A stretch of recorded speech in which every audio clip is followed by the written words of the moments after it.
आज का यह अवसर हम सभी के लिए अत्यंत महत्वपूर्ण और ऐतिहासिक है, क्योंकि हमारे बीच में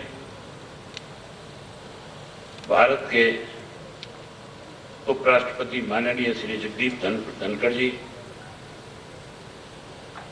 अपनी धर्मपत्नी डॉक्टर सुदेश धनखड़ जी के साथ पधारे हैं। मैं माता हर की देवी शिक्षण संस्थान परिवार की तरफ से आपका हृदय से स्वागत और अभिनंदन करता हूं।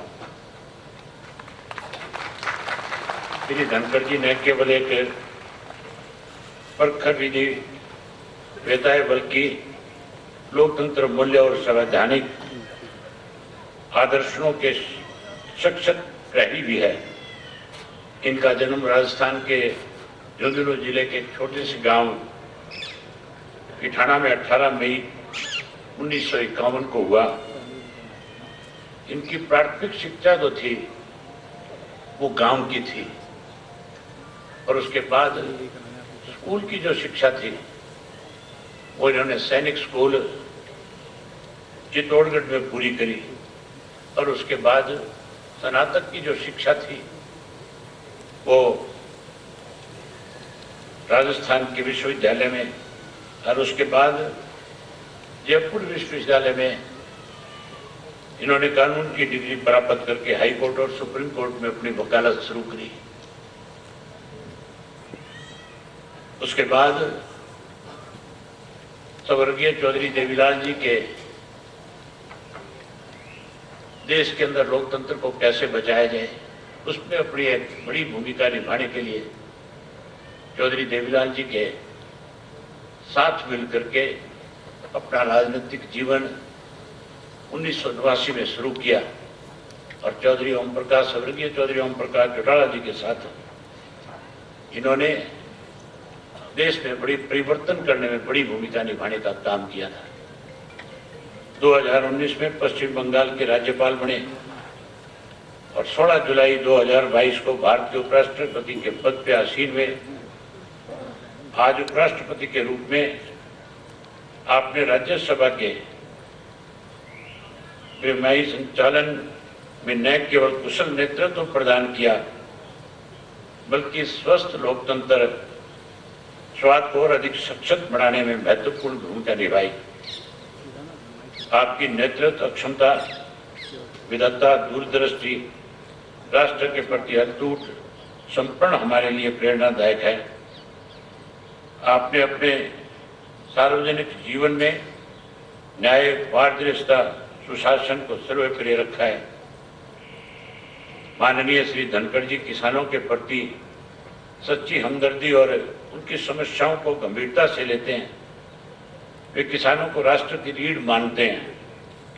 इनका मानना है कि देश की सच्ची समृद्धि तभी संभव है जब किसान खुशहाल हो, और ये हमेशा किसानों को आत्मनिर्भर बनाने और कृषि में आधुनिक तकनीक अपनाने की आवश्यकता पर जोर देते रहे। इन्होंने विभिन्न कृषि विश्वविद्यालयों में जाकर के छात्रों और शिक्षकों में चर्चा की और बताया कि किसान को सही ज्ञान, आधुनिक साधन और सरकारी सहायता से मिले तो वह पूरी दुनिया के लिए उदाहरण बन सकता है। आज हमारे बीच में बहुमुखी प्रतिमा की धनी उच्च शिक्षित समाज सेविका के रूप में डॉक्टर सुदेश जी धनखड़, श्री धनखड़ जी की धर्मपत्नी पधारी हैं, जो कि हमारे समाज में अपना अहम योगदान देती है।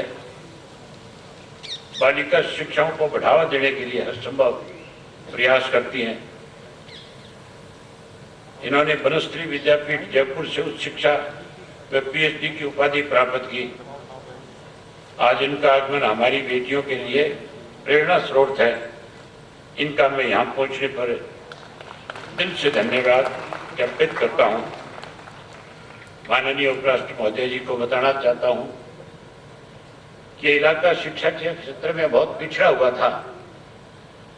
हमारे यहाँ पे सन 1977 से पहले पूरे डिस्ट्रिक्ट के अंदर केवल एक कॉलेज था, और वो कॉलेज भी गवर्नमेंट का नहीं, एक प्राइवेट हमारे यहाँ पे बड़े धनराज सेठ थे, उन्होंने उस कॉलेज की स्थापना करने का काम किया।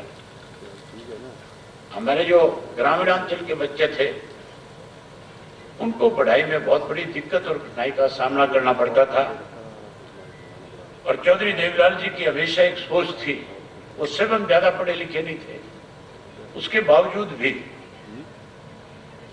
उनको इस बात की पीड़ा रहती थी, क्योंकि वो पूरे देश का, पूरे प्रदेश का भ्रमण करते थे, जाते आते थे, सब जगह उनको इस चीज की जानकारी थी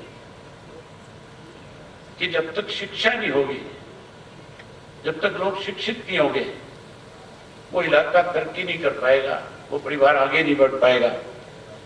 इसलिए उनकी सोच थी कि ग्रामीणांचल के बच्चों को शिक्षित बनाने के लिए ग्रामीणांचल में स्कूल और कॉलेज की स्थापना की जाए। उन्हीं के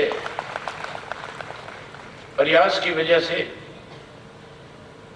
जो उनकी सोच थी, उस सोच को चौधरी देवीलाल ने कैसे बच्चों को शिक्षित किया जाए, उसके लिए एक छोटी सी बात आपके बीच में बताना चाहूंगा।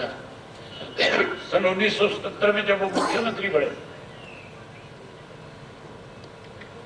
तो उस वक्त बच्चे स्कूलों में पढ़ने के लिए जाते नहीं थे, कतराते थे पढ़ने से। माँ बाप भी बच्चों को स्कूल भेजने में कहीं ना कहीं कोई दिक्कत और कठिनाई महसूस करते थे।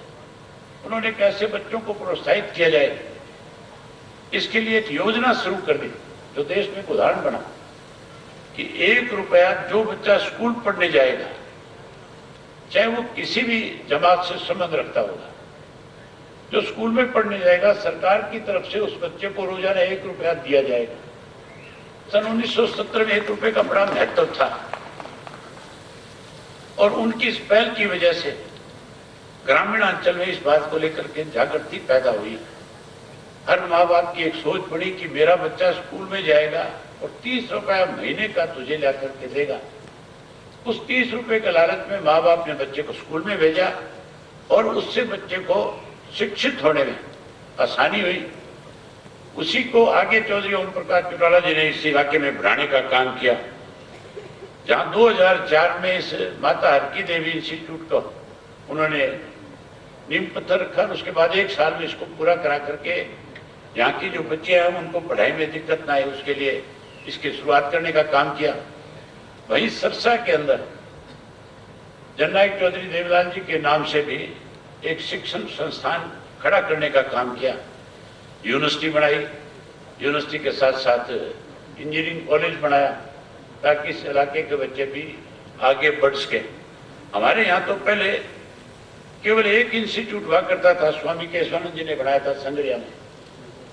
मुझे उसका भी चेयरमैन बनने का सौभाग्य प्राप्त हुआ, और मैं आज आपसे रिक्वेस्ट करूंगा कि कभी आप उस ग्रामीणांचल में इस तरह का इंस्टीट्यूट एक स्वामी के द्वारा जो खड़ा किया गया है, आप उसमें आकर के भी बच्चों को अगर अपना आशीर्वाद प्रदान करेंगे तो बहुत खुशी होगी पूरे इलाके के लोगों को। और उसी इंस्टीट्यूट में पढ़ने वाले बच्चे जो शिक्षा ग्रहण करने वाले हैं, जो शिक्षित होकर के गए हैं, उन्हें भी इस बात को लेकर के बहुत अच्छा लगेगा। मैं उम्मीद करूंगा कि आप आज अनाउंस करके जाओगे कि मैं जब कहोगे आऊंगा। मैं ज्यादा समय नहीं लूंगा, केवल इतना ही आपसे कह करके अपनी स्थान लेने का काम करूंगा कि आज आपने जो हमें समय निकाल करके दिया, ये जो इंस्टीट्यूट जो जिसकी नींव चौधरी ओम प्रकाश चौटाला जी ने रखी थी, हमने केवल एक स्कूल के रूप में इसकी नींव रखी थी, और आज जो है वो स्कूल बहुत बड़ा एजुकेशन का एक हब इस इलाके का बन गया, जहाँ इसमें महाविद्यालय बनाया, वहीं उसके साथ बीएड कॉलेज बना, जेबीटी कॉलेज बना, माता हरकी देवी सीनियर सेकेंडरी स्कूल बनाया गया, और इसके साथ साथ छोटे बच्चों के लिए 7 ऐसे स्कूल स्थापित किए गए जिनको टॉयलेट्स बर्ड के नाम से जाना जाता है। आज उन सब स्कूलों की वजह से ग्रामीणांचल में बच्चों में पढ़ाई के प्रति बहुत उत्साह बढ़ा है। मैं इसके लिए भी इनका संचालन करने वाले मनिंदर सिंह जी का, मैडम प्रदीप कौर जी का बहुत आभार व्यक्त करता हूं कि इनकी मेहनत की वजह से ये इंस्टीट्यूट बहुत आगे बढ़ा है। उसके साथ साथ आज जो आपने हमें समय दिया इसके लिए मैं आपका आभार व्यक्त करता हूँ। माननीय उपराष्ट्रपति जी, आपका आगमन हमारे विद्यार्थियों के लिए अत्यंत प्रेरणादायक रहेगा। आपके विचार और मार्गदर्शन से बच्चे राष्ट्र निर्माण की दिशा में दृढ़ संकल्पित होकर नई ऊर्जा के साथ आगे बढ़ेंगे। एक बार फिर मैं अपने माता हल्की देवी परिवार की ओर से दिल से गहराइयों से आपका स्वागत करता हूं, अभिनंदन करता हूं। जय हिंद, जय भारत।